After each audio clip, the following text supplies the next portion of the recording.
Invincible starts off looking like a normal superhero story, but by the end of episode 1, it completely changes everything. Today, I'll explain everything that happened in the first episode and why that shocking ending is so important.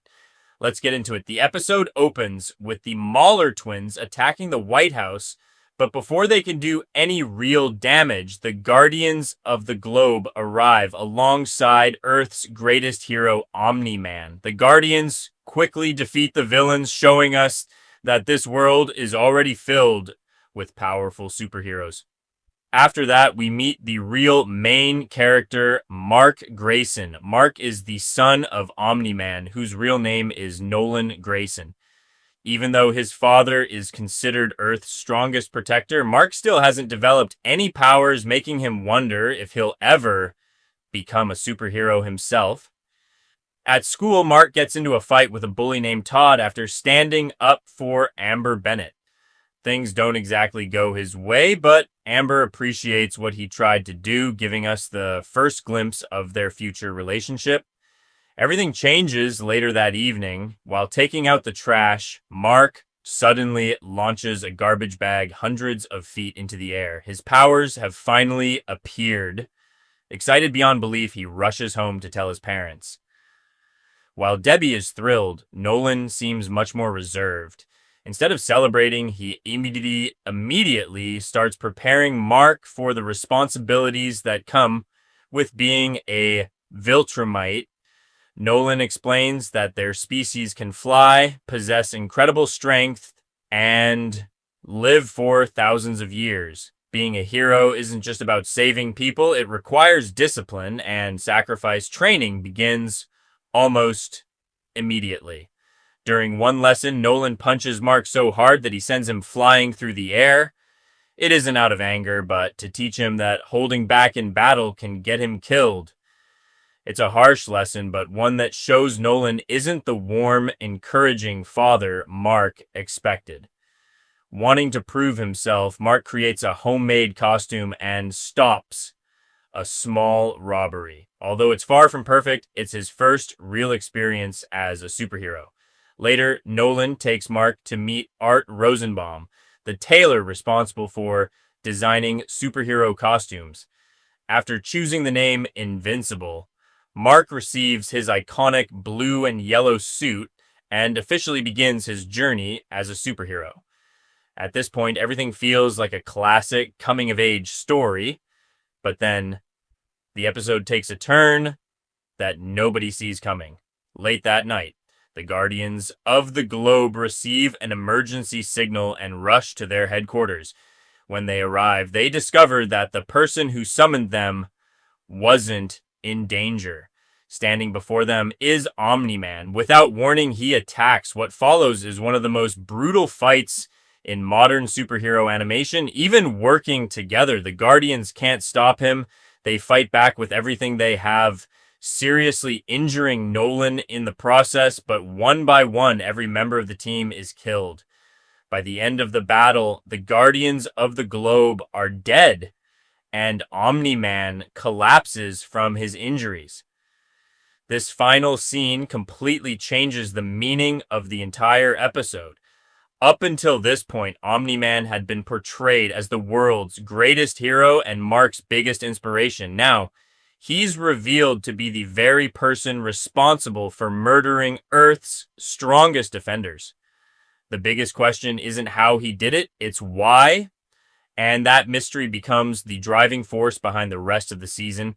Episode 1 perfectly disguises itself as a typical superhero origin story before delivering one of the most shocking endings in animation. If this is your first time watching Invincible, that final twist is almost impossible to forget.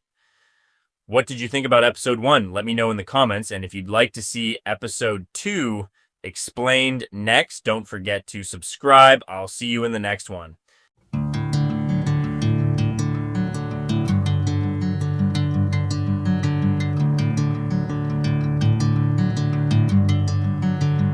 Invincible episode 2 picks up right after the shocking ending of the first episode.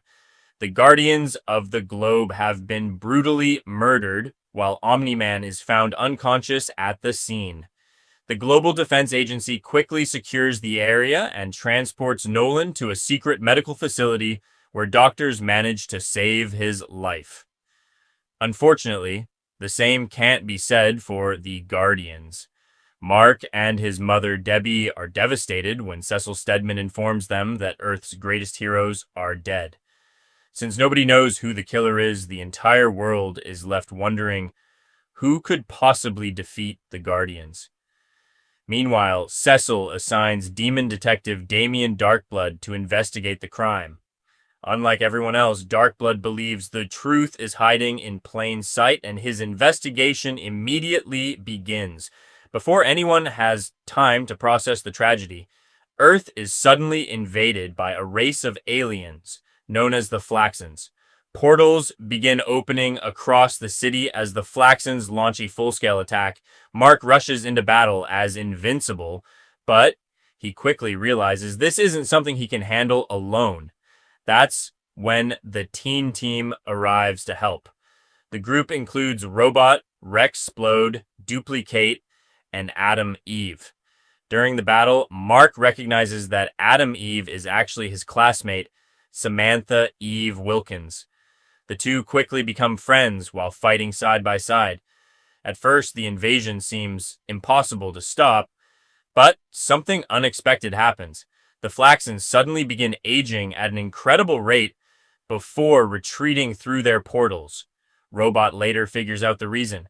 Time moves much faster in the Flaxans' dimension than it does on Earth. Simply spending a few minutes on Earth causes years to pass for them, forcing the invasion to end. Unfortunately, that isn't the last time they attack. The Flaxans soon return with technology designed to slow down their aging, allowing them to fight much longer. This time, Mark and the teen team manage to push them back once again. Not willing to give up, the Flaxans launch a third invasion, now stronger than ever. Just when it seems they're about to overwhelm Earth's heroes, Omni-Man suddenly returns. Having recovered from his injuries, he tears through the invading army with ease before chasing them back through their own portal. What happens next shows just how terrifying Omni-Man truly is. Instead of simply stopping the invasion, he enters the Flaxans' world and completely destroys their civilization. He wipes out cities, destroys their defenses, and leaves their planet in ruins before calmly returning to Earth as if nothing happened. It's an incredible display of power, but it's also another reminder that there's something unsettling about Nolan. While all of this is happening, Mark has another unexpected encounter. He's confronted by Alan the alien, who mistakes Earth for another planet called Urath. The two briefly fight before stopping to talk. Alan explains that he's part of the coalition of planets and travels across the galaxy, testing the defenses of different worlds. After realizing he has the wrong planet, Alan apologizes and peacefully leaves, ending what could have been a much bigger battle. Back on Earth, Damien Darkblood continues investigating the Guardians' deaths. Using his supernatural abilities, he studies the crime scene and begins putting together what really happened. Unlike everyone else, Darkblood starts considering a possibility nobody wants to believe. What if the killer wasn't a supervillain at all? What if it was one of Earth's own heroes? Although he doesn't accuse Omni-Man directly yet, the evidence slowly begins pointing in that direction. By the end of the episode, the mystery surrounding the Guardians' deaths becomes even more intriguing. Episode 2 expands the world of Invincible by introducing new heroes, powerful alien civilizations, and the larger universe beyond Earth. At the same time, it quietly continues building the biggest mystery of the season. Who really killed the Guardians of the Globe? And why? As more clues begin to appear, it becomes clear that the truth is far darker than anyone could imagine. What did you think about episode 2? Let me know in the comments. And if you'd like to see episode 3 explained next, don't forget to subscribe. I'll see you in the next one.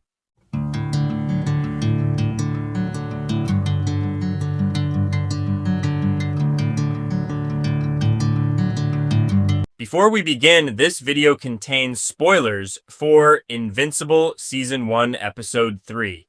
Episode 3 begins with a public funeral for the Guardians of the Globe. Omni-Man gives an emotional speech promising that he and other heroes will continue protecting the world, but knowing that Nolan himself murdered the Guardians makes the entire speech feel completely different. A private burial is later held for the team where Damian Darkblood continues investigating their deaths. Darkblood clearly doesn't believe Omni-Man's story, and Nolan quickly realizes that the demon detective is becoming suspicious of him. Meanwhile, Cecil asks Robot to create and lead a new Guardians of the Globe team. At the Pentagon, several heroes arrive to compete for a position. Mark watches the trials but doesn't participate, mostly because Nolan doesn't want him joining the team. After the tests, Robot selects Rexplode, Duplicate, Shrinking Ray, Black Samson, and Monster Girl. Adam Eve is also initially selected, but things quickly become complicated. Earlier, Eve discovered Rex cheating on her with Duplicate. Because of this, she refuses to work alongside them and leaves the team. We also learn something interesting about Monster Girl. Despite looking like a young teenager, she's actually 24 years old. Every time she transforms into her monster form, her body becomes slightly younger. This means using her powers is slowly reversing her physical age. Meanwhile, Mark is preparing for a date with Amber. Things are going surprisingly well until Cecil suddenly appears and tells Mark about a supervillain attacking Mount Rushmore. That villain is Doc Seismic, a scientist who created powerful gloves capable of producing devastating earthquakes. Mark quickly leaves Amber behind and joins Adam Eve at Mount Rushmore. Together they fight Doc Seismic while also trying to protect the civilians caught in the destruction. Mark focuses on rescuing a family while Eve attacks Doc Seismic. Eventually his equipment malfunctions and sends him falling toward a cavern filled with magma. Mark attempts to save him, but Doc Seismic refuses the help. The cavern begins erupting, forcing Mark and Eve to combine their abilities and escape. After the battle, Mark suddenly remembers something important. Amber is still waiting for him. He immediately flies home and almost forgets to remove his invincible costume before going inside. Amber is understandably angry after Mark disappeared for over an hour, but Mark asks why she wanted to spend time with him in the first place. Amber explains that plenty of guys have fought for her before, but Mark was the first person willing to take a punch for her. She wanted to know what kind of person would do something like that. The two finally begin growing closer. Unfortunately, someone else isn't exactly happy about it. After officially ending her relationship with Rex, Eve flies to Mark's house. Through his bedroom window, she sees Mark and Amber together. It's becoming increasingly obvious that Eve has feelings for Mark, but instead of interfering, she quietly leaves. Elsewhere, Cecil learns that Omni-Man recently fought an enormous kaiju. The creature somehow survived the battle, and Cecil orders the GDA to preserve it. This may seem like a small detail now, but it's definitely something worth remembering. We then return to the Mauler twins, who are imprisoned inside a GDA facility. An unknown person secretly helps them escape. During the breakout, one of the twins is killed, but the survivor isn't particularly worried. After all, he can simply create another clone. The bigger reveal comes moments later. The person responsible for helping the Maulers escape was Robot. Whatever Robot is planning, he clearly needs the twins for something. And finally, Damian Darkblood visits Debbie. He tells her that Omni-Man's story about the Guardians doesn't make sense and suggests that Nolan may be hiding something. Debbie initially rejects the idea, but when Nolan enters the room, she lies and claims nobody was there.